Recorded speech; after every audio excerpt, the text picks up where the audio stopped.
本视频由得我最更。 The Stevens 320 Chinese shotgun.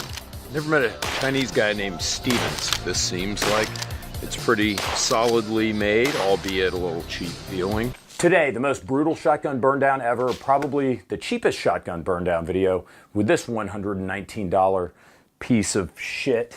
I've got something special right here, the Stevens 320. If this is your first time watching the burn down series, I run 500 rounds of miscellaneous 12 gauge through miscellaneous 12 gauge shotguns in one rapid fire range session to see how they respond.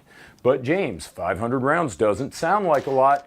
AR-15s run for over 10,000 rounds. Yeah, that's true most of the time, but the gauge is a different animal. And if you don't know already, more shotguns have failed this burn down test than passed. Sure, there are plenty of crappy handguns and rifles out there, but only a few of those handguns or rifles will self-destruct in 500 rounds.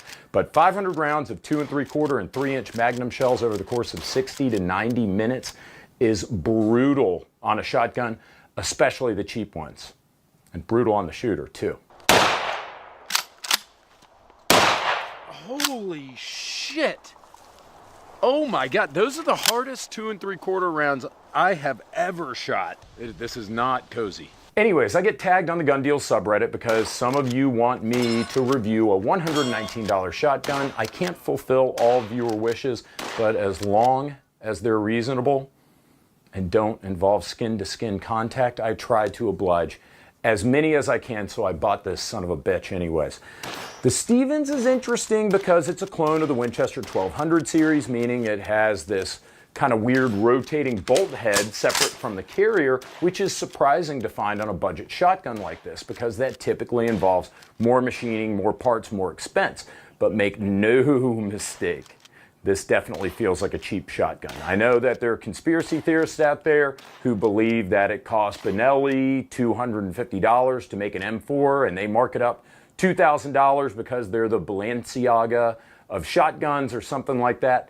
And these Turknellis coming into the country are just as good for a fifth of the price. But as we've shown, it's really hard to make a really good shotgun that cheaply. The one I bought holds 5+1 of 2 3/4 inch shells, 18 1/4 inch barrel, so it's pretty handy for self-defense. I was surprised to find out that it weighs 6.8 pounds because it felt a lot lighter and is easy to load without supporting the buttstock. This shotgun's light enough where, normally you violin load, it takes a little strain off of your arms when you prop it up on your shoulder, so you get less fatigued, right, whenever you're loading.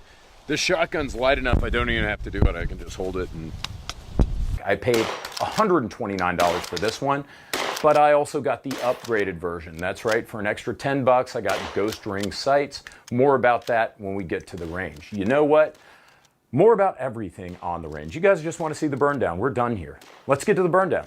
3-inch Magnum, what my wife calls me. Buckle up, it's gonna be a rough ride. We're going in raw dog.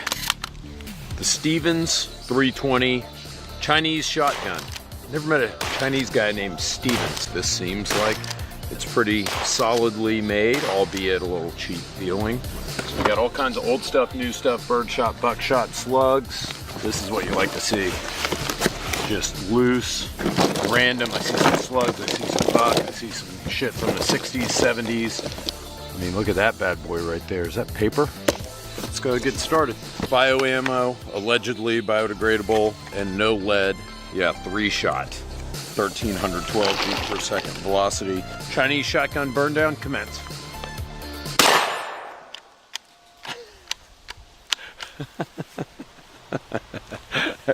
A good start.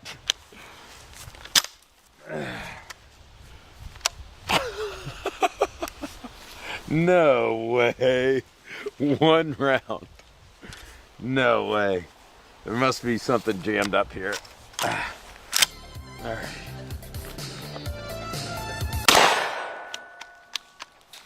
Oh my God, you have got to be shitting me.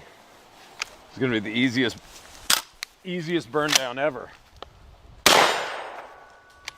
Yep.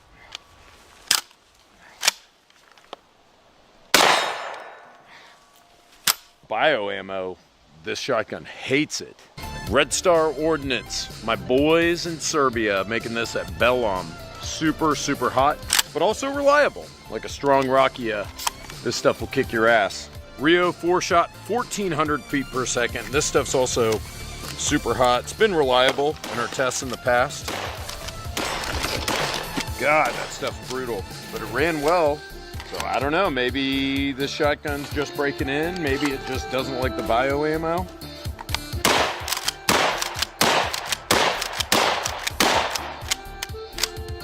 Federal Premium, high velocity lead. Oof. This grip is pretty slippery, which actually makes it really hard.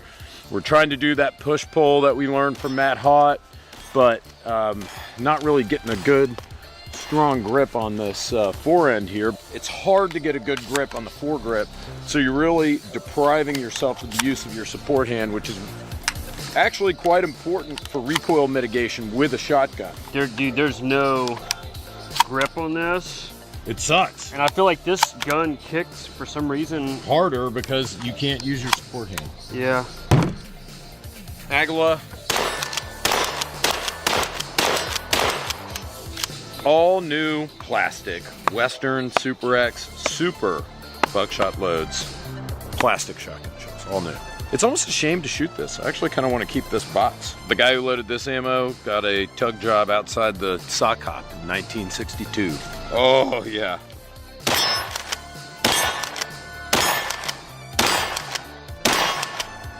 Dude, they didn't play at Old Western Cartridge Factory when they were making this shit. Good grief. Ooh, smells like a campfire too. Probably has asbestos in it.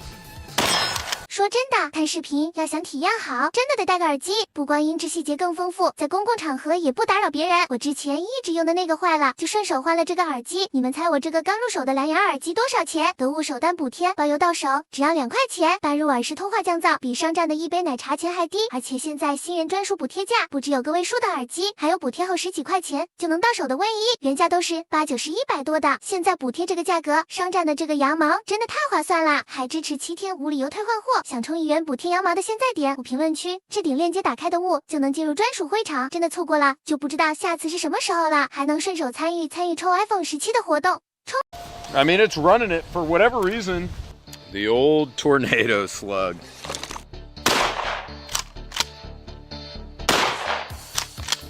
The barrel here, the end cap for the magazine tube has been getting loose, and then I've been tightening it as we've been shooting it. Maybe it's kind of breaking in. Maybe everything's settling in because now we're not having the problems that we were having whenever we first got started with this massive piece of shit.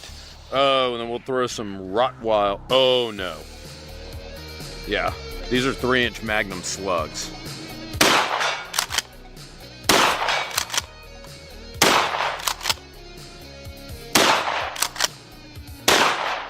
Yeah, I have no clue where these effing things are going. I don't know if it's the front sight being like a little canted, if that's effing with me. Think this is a game? You're right, it's game load.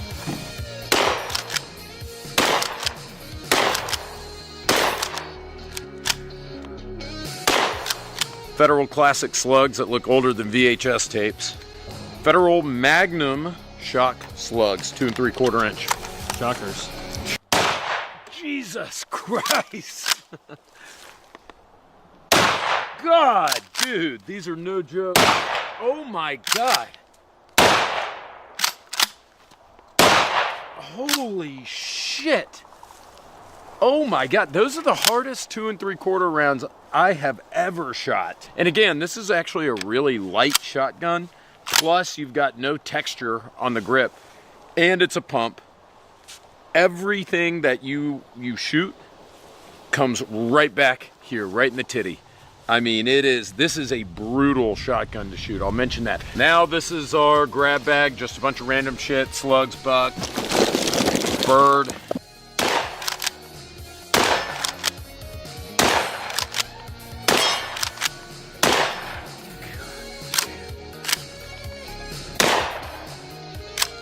Woo.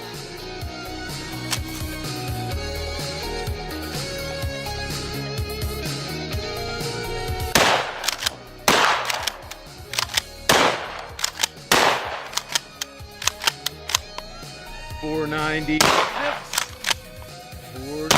$498, $499, $500. So, some notes about this shotgun. This shotgun is by far, and Ryan and I completely agree on this, the hardest kicking shotgun that we have fired in our shotgun test by a huge margin. Maybe because of how light it is. I don't know, maybe this rubber butt pad doesn't have a whole lot of give, but this was particularly brutal. I would not want to shoot this one again. What made things worse, no good texture on the foregrip. It was really hard to do a push-pull. Like, I'm serious, right now my wrists kind of hurt, like are fatigued, a little cramped up from trying to put some forward pressure to get some of that force off my effing tit back here, and I couldn't do it because you have to really grip the shit out of this thing. You saw the gun had a sticky action.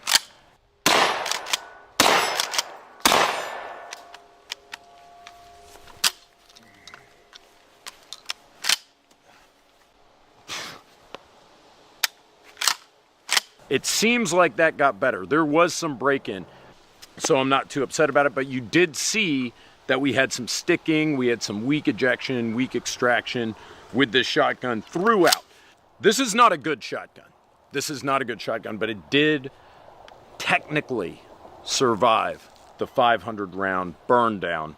Even if it was a little picky, even if the action was a little sticky, this one's a winner, and it did it. In fact, I'm just really impressed that you can get a $130, whatever this piece of shit was, you can get it from China and it runs fine, and then you get something from Turkey that you pay double or triple for and it doesn't work worth a damn. I don't understand it.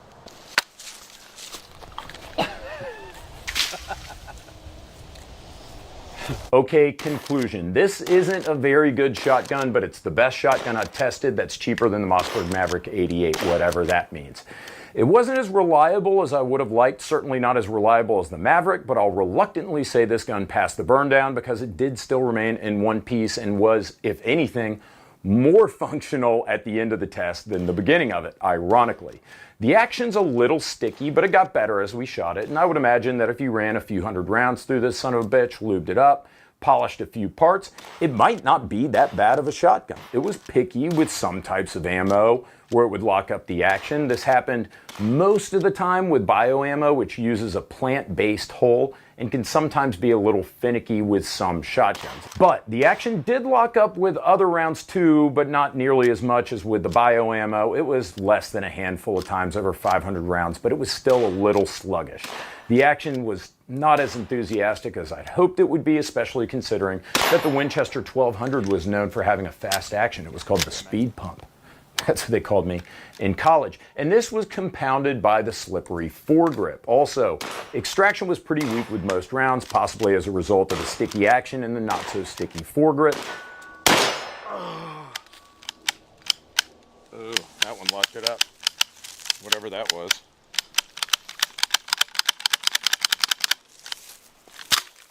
But the good news is it did survive the 500 round burn down. Ryan and I, on the other hand, did not. I literally died. This was without question the most brutal 500 round burn down we have ever done. That includes all Turkish shotguns, everything. This gun's light-ish, but it's not lighter than a Mossberg 590. The stock itself is also super light, super thin, and with not that great of a butt pad, not very squishy. Plus, again, the foregrip is more slippery than a pocket full of pudding because it's smooth on this area where you're actually going to put your hand. That means you get very little tension, very little grip to try to help you manage recoil or rack the action. Our sights were also cannoned from the factory. Did I love this shotgun? No. But I would absolutely take this Chinese Winchester knockoff over any Turkish shotgun that I've reviewed in the past.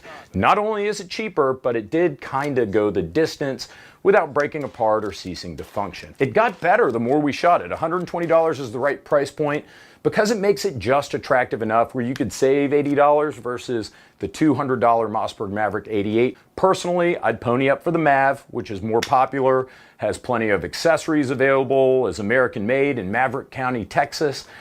But then again, I don't know what your situation is, so if $80 is a big difference to you and you're looking for something to defend yourself or your home with, this really wouldn't be a terrible choice. It's the cheapest I've ever reviewed, and it's the only gun under $200 to survive this test. I would just make sure to break it in, make sure it works reliably, and make sure that it runs specifically with the ammo that you're going to use.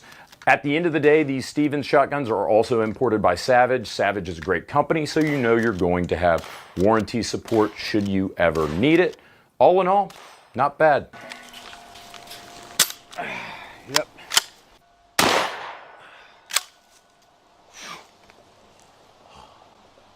Your turn.